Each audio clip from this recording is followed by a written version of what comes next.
Hello, welcome to my talk. Is quantum computing about to break cryptocurrency? Glad that you're here with me today.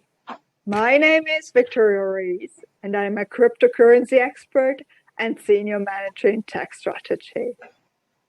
I will take questions in writing throughout the presentation, so please do post them in the Q&A chat. What is quantum computing? Well, quantum computing is when Bob says, "Oh, Alice, you're the one for me." And Alice says, "But Bob, in a quantum world, how can we be sure?"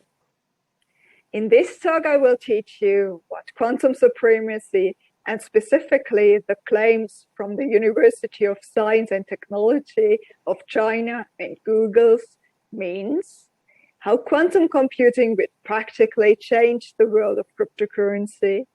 You will understand why China, Google, and any other quantum computer could be about to break blockchain-based cryptocurrency, and see what new ways are in place to save blockchain from quantum.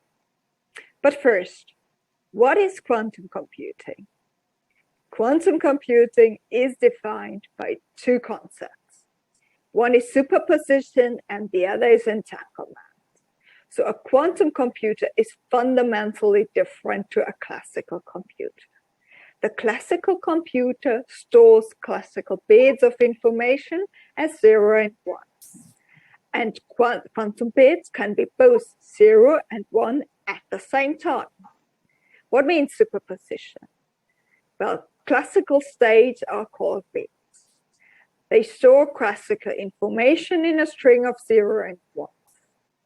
Everything that a classical computer has enabled is boiled down to 0 and 1. The quantum states, called qubits, are different. Quantum computing has this property that states can exist in superposition of 0 and 1. They have complex superpositions of 0 and 1, and they are able to explore a much richer set of states.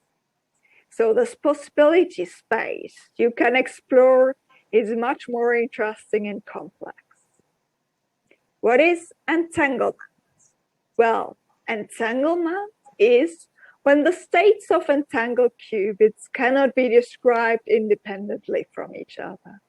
The idea of entanglement is that if I have two qubits and entangle them together, measuring the first qubit can tell me something about what will happen when measuring the second qubit.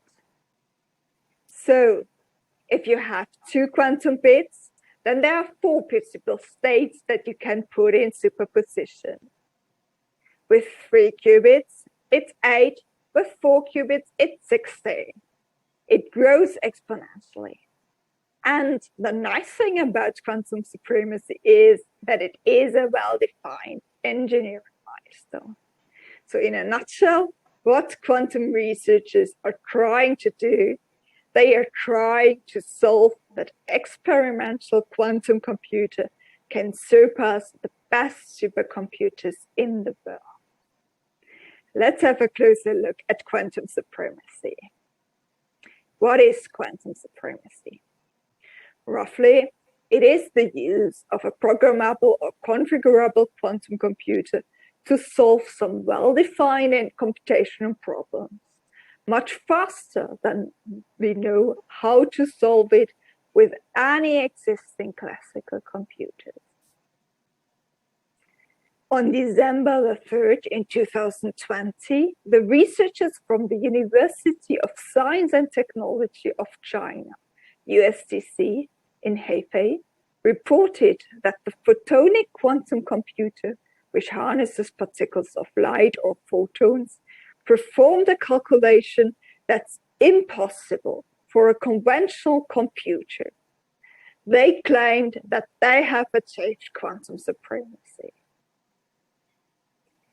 This is only the second demonstration of a claim for quantum supremacy.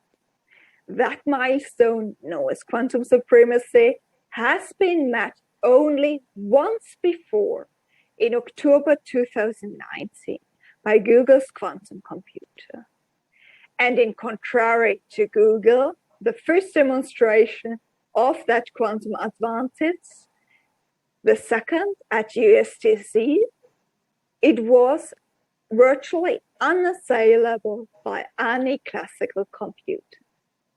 And for the first time, a quantum computer made of photons, particles of light, has outperformed even the fastest classical supercomputers. Demonstrating quantum supremacy with a different type of device reveals how rapidly quantum computing is progressing. Let's have a closer look. So this latest demonstration of quantum computing's potential from the USTC group is critical because it dramatically differs from Google's approach. Google's device, called Sycamore on the left, is based on tiny quantum bits made of superconducting materials, which conduct energy without resistance. In contrast, on the right side, the USTC's quantum computer, called Xushang, consists of a complex array of optical devices that shuttle photons around. Those devices include light sources, hundreds of beam splitters, dozens of mirrors, and 100 photon detectors. So in short, Xushang is an elaborate tabletop setup for lasers, mirrors, prisms, and photon detectors. The USTC chose a different problem for its demonstration, and it is called boson sampling. Briefly, it is a proposal for achieving quantum supremacy by simply passing identical, non-interacting photons through an array of beam splitters and then measuring where they end up. This means the interfering process itself is the computing process. They carried out the task on a photonic quantum computer working even at room temperature, in contrary to Google's claim for quantum supremacy. And the USTC could find solutions to the boson problem in 200 seconds. The USTC group detected about 43 photons on average per run.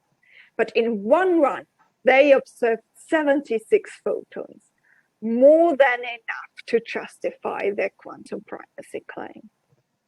For one of the world's most powerful classical computers, the Chinese supercomputer Taihu Light, predicting the results that the quantum computer would get from anything beyond about 40 photons was intractable. The researchers estimated solving for 76 photons would take 2.5 billion years to calculate on Taihu Light supercomputer, a quantum advantage of around a factor of 1014. But what are cryptocurrencies? Well, digital currency aims to do away with all these problems we have paying for things online. You may think of the system we have is pretty good, but everything we buy today has to go through a bank or credit card company who take care of the transaction and who will rely on our trust that they will do everything right. After a while, payments start to build up, and added to that what is called security. You have to trust your card company to keep your data safe. So many people have tried to work out to have a payment system without this middleman. But then there is another problem. How do you prove that you have paid for something, or even that you have that money at all without someone vouching for you? It's so serious that it has a name: double spending problem. What is a possible solution to the double spending problem?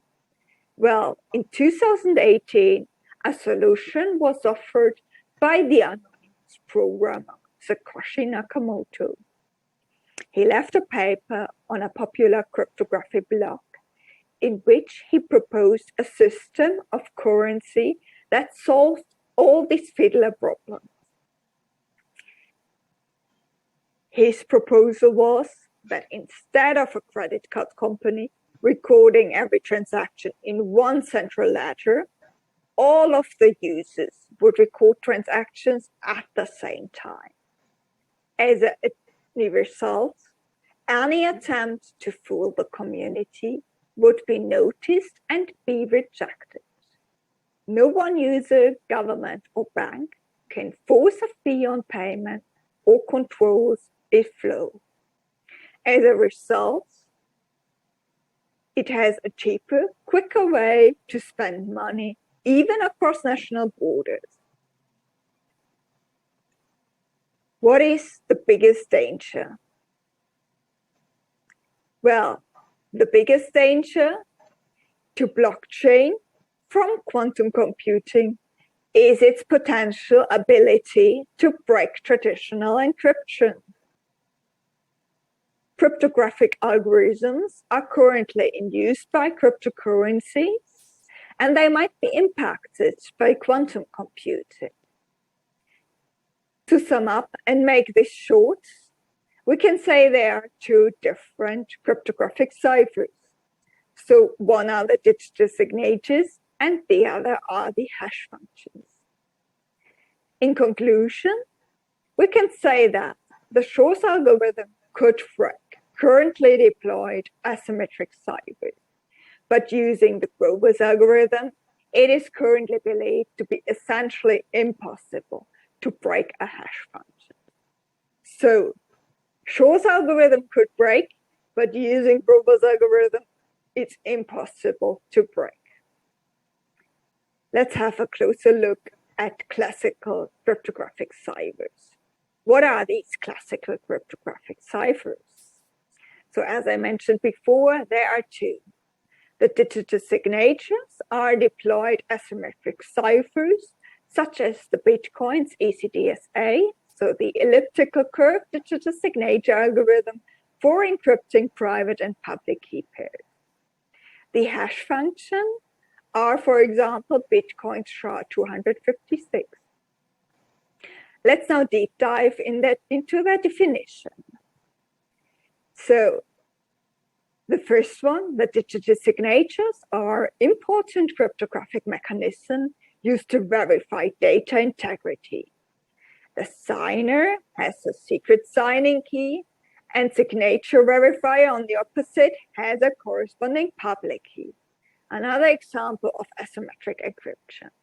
It is used widely as illustrated now in the following cryptocurrency example. A potential application is the application in payment systems, such as credit card payments or cryptocurrencies, such as Bitcoin. With these systems, the payer who wants to make a payment holds the secret signing key. And it is used in Bitcoin for encrypting the private and public key pairs. With regards to the hash functions, the definition is obvious that password hashing enables to compute a short message digest called hash. The hash function can take gigabytes of data as input and output a short 256 hash value. But for any given hash output value, it is difficult to find an input message that would yield that hash. A potential application for hash functions is that they are used in many contexts. A simple example is their use in password management systems. The server that authenticates user password usually stores its database on a one-way hash of those user passwords. As said, it is used in Bitcoin Bitcoin's SHA-256. But how could a large quantum computer defeat these cryptographic ciphers? Well, with regards to the digital signatures, the threat is obvious. One most widely used signature algorithm is called ECDSA, elliptical curve digital signature algorithm, and this is used for Bitcoin. So roughly speaking, this algorithm is based on the same discrete log problem used for key exchange. This means that parameters for these systems is chosen so that the best known classical attack run in time. The impact of quantum computing is clear. The adversary who has access to quantum computer and is capable of executing the Shaw's algorithm would have the ability to forge both ECDSA and RSA signatures. The adversary would be able to issue fake certificates, properly sign malicious software, and potentially spend funds on behalf of others. Even worse, the Shaw's algorithm allows attackers to recover private keys, but also eliminates security on all other uses of keys. The threat from a hash function is not so clear and big as for the digital signatures. So if an attacker steals the database, it may be difficult for the attacker to recover the clear text passwords. Currently, most commonly used hash function is the SHA-256.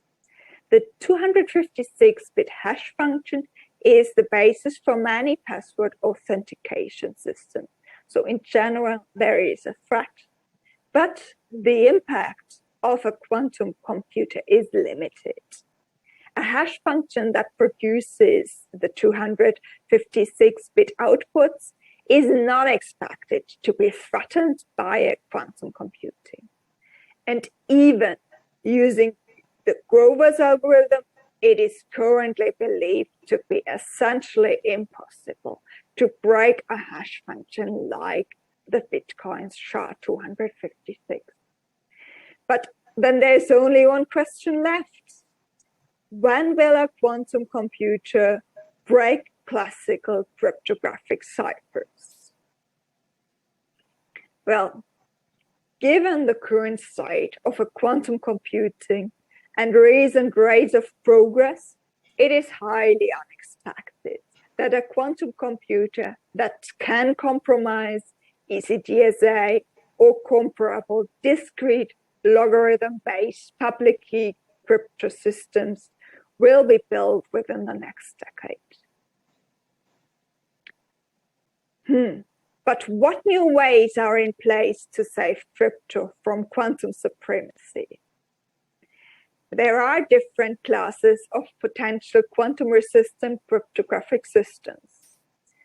And in general, a closer look reveals that there is no justification from the leap of quantum computers to destroy ECDSA, RSA, or DSI, to quantum computers destroy cryptography in general. There are many important classes of cryptographic systems beyond ECDSA, RSA, and DSI. For example, the hash-based, code-based, lattice-based, or multivariate quadratic equations cryptography. In addition, the National Institute of Standards and Technology is currently developing a post-quantum cryptography standardization process. The NIST is running a competition, a large competition to create post-quantum cryptographic algorithm, and it's well on the way. And this is important to say. The NIST is the gold standard in the cryptographic community. They have started off in 2017 with the first submissions. 82 candidate algorithms were submitted. And now in 2020, the third round of competition is going on. It has been nailed down to 7 finalists. For 2022 and 2024, they have set a tentative deadline for draft standards to be standardized. Let's have a closer look at the 7 finalists and 8 alternates selected for the third round. They can be split up into public key encryption and key establishment algorithms, in contrast to the digital signatures. For the finalists, in this current view, we can say that the structured lattice schemes appear to be the most promising general purpose algorithm for public key encryption and key establishment algorithms and digital signature schemes. The alternate candidates are regarded as a potential candidates for future standardization and most likely after another round of evaluation to be considered. The finalists are spread out and mainly group themselves around the lattice-based cryptography with the PKA, KEM, and digital signatures, the code-based only focused on the PKE, KEMs, and the multivariate digital signature focused on solely digital signatures. So how should crypto prepare for quantum supremacy? The preparation is clear. Given the large risk a quantum computer poses to current protocols, there is active effort to develop post-quantum cryptography. These are likely to be standardized in the 2020s. For this reason, there is a need to begin the transition to post-quantum cryptography as soon as possible. To put this another way, if a fault-tolerant quantum computer with 2,500 logical qubits is built anytime in the next 20 years or so, some data will likely be compromised.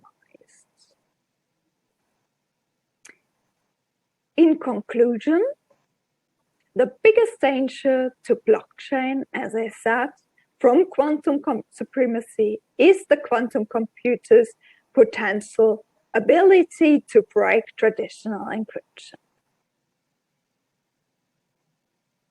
Given the large risk a quantum computer poses to current protocols, as we have seen, there is an active effort to develop post-quantum cryptography, asymmetric ciphers that a quantum computer cannot defeat. First, regarding digital signatures, we have seen that the Shor's algorithm could break currently deployed asymmetric ciphers, such as Bitcoin's ECDSA for encrypting private and public key pairs. Regarding the cryptographic hash functions, we have seen that even by using the Grover's algorithm, it is currently believed to be essentially impossible to break a hash function like Bitcoin's SHA-256. Thank you for attending my talk. Here is my Twitter handle. Please feel free to reach out if you have any other questions. Thank you.